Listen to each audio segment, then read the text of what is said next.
बुधवार पेठेचे जनक ब्राह्मण पेशवे. आजही पुण्यातील बुधवार पेठ म्हणजे पेशवे ब्राह्मणांच्या अनाचाराचे प्रतीक म्हणजे बुधवार पेठेकडे पाहिले जाते. बुधवार पेठेत काय आहे? बुधवार पेठ म्हणजे वेश्यालय होय. पुणे तेथे काय उणे किंवा संस्कारांचे माहेरघर. पुणे म्हणजे पुण्याला अनगिनन वर्णने पुण्याची केली गेलेली आहेत. पेशवे हे व्याभिचारी होते. त्यांना बायका खेळणे किंवा नाच पाहणे, शृंगारिक गाणे ऐकणे, ब्राह्मणाकडून स्तुती करून घेणे हा सारा प्रकार केला जात होता. दुसऱ्या बाजीरावच्या काळात त्याने एक वाडा बांधला होता. म्हणजे खुद्द पेशवाच ज्या पेठेत राहत असेल तिथे स्वाभाविक आहे प्रतिष्ठा त्या परिसरास मिळणारच.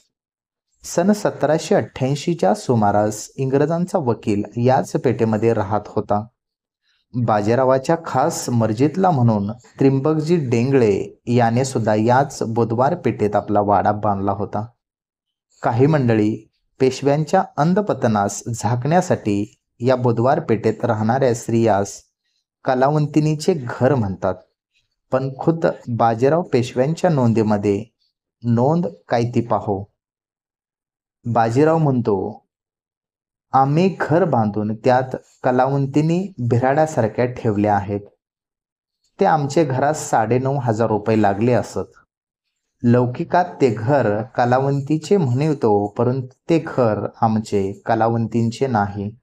म्हणजे त्या कलावंतीन या सरकारी होत तर. पण बुधवार पेठेत बाजीरावचा एक वाडा, तो वाडा कशासाठी? त्याला उपभोग वाडा म्हणूनच गणले जाई. पेशव्यांनी पुणे शहरास ब्राह्मणांना मिळकत अधिक व्हावी म्हणून ठिकठिकाणी मंदिरे बांधलीत. कारण त्यातून मिळकत फार. बुधवार पेठेत ही मंदिरे अधिक. या बुधवार पेठेत कोणते उद्योग चालत? 52 खणीची उभारणी करून गावभर वसरलेल्या कसाबिनींना एकत्र आणायचे.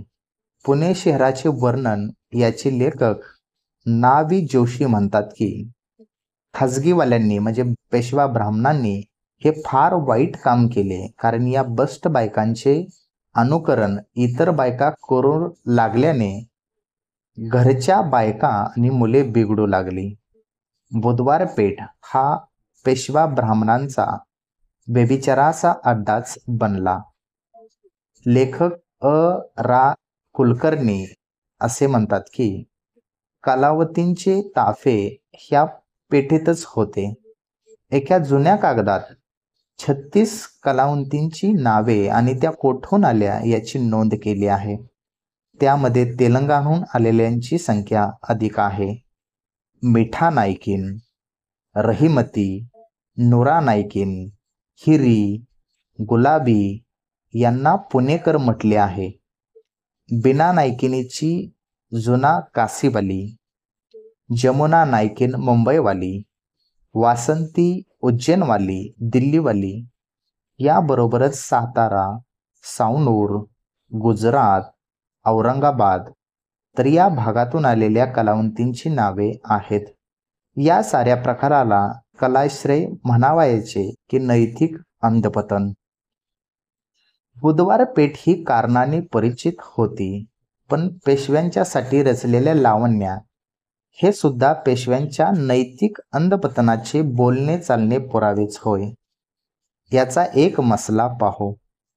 वाड्यात राखी पौर्णिमेचा उत्साह केला. 500 पर्यंत राख्या ब्राह्मणास भोजन घालून हाता बांधून 1 रुपया दक्षिणा दिली. नाच भोजनोत्तर करून घरी गेलो. शिवरात्रीत जागरण. वर्षापेक्षा ब्राह्मण अधिक होते.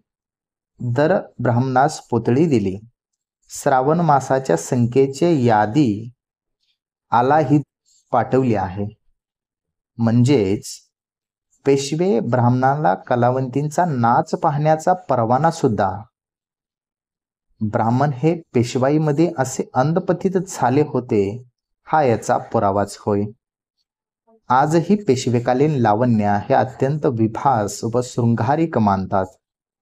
दुसरा बाजीराव हा असा अंधपतीत होता, पण तो स्त्रियांच्या बाबतीत कनवाळू होता असा हे अट्टास पुणेरी मंडळी करतात. ती त्याच्या एका आदेशाबाबत तो म्हणतो, ब्राह्मण ज्ञातीमध्ये कन्या विक्रिय करतात व नववर्षापुढे अविवाहित कन्या ठेवितात, म्हणून हुजूर विदित झाले.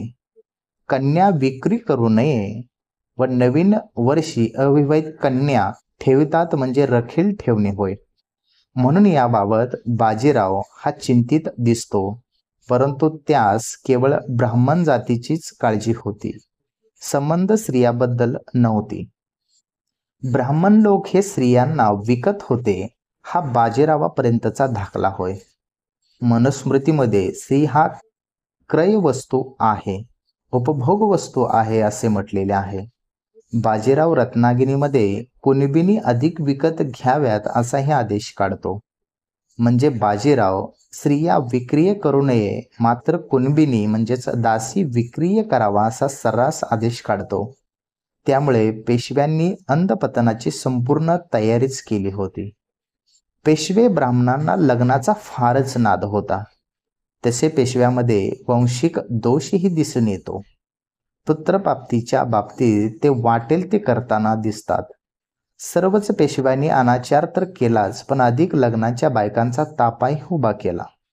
काही पेशवे मरायला टेकल्यावर आवर्जून लग्न करीत. त्याचंच उदाहरण म्हणजे नानासाहेब पेशवे हे होय. नानासाहेब पेशवे हे 40 वर्षाचे होते व त्यांनी 8 वर्षाच्या मुलीशी विवाह केला. लग्न झाल्यानंतर 2-3 महिन्यातच ते गचकले.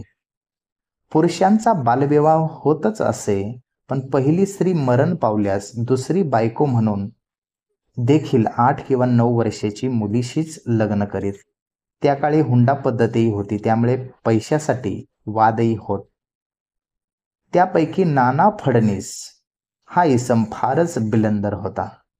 पैशाची व वैभवाची लालसा यातूनच कपट नीतीही आलीच. नाना फडणवीस यांनी ज्यांच्या ज्यांच्या मुलीशी लग्न केले ते पेशव्यांच्या वित्तीय भागाशी संबंधित होता.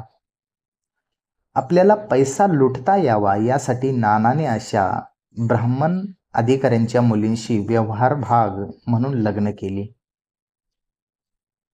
पहिली बायको यशोधराबाई ही पुण्यातील सदाशिव रघुनाथ गंद्रे म्हणून नामांकित सावकार होते, त्यांची मुलगी. दुसरी बायको लक्ष्मीबाई ही एका किल्लेदाराची मुलगी.